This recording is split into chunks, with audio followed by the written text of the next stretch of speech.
આસપાસ સ્વચ્છતાની જાળવણી માટે નિરંતર પ્રયત્ન કરીશ.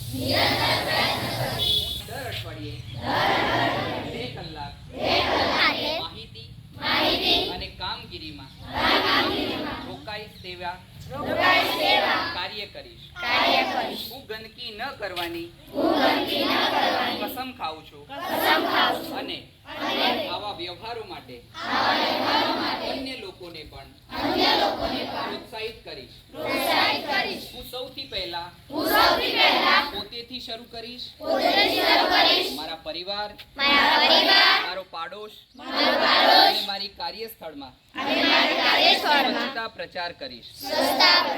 અમે અમારા ગામ, શહેરમાં અન્ય લોકો સાથે મળીને સ્વચ્છતા અભિયાનનું પ્રચાર પ્રસાર કરીશું અને રોજબરોજની સફાઈની જવાબદારી ઉઠાવું છું.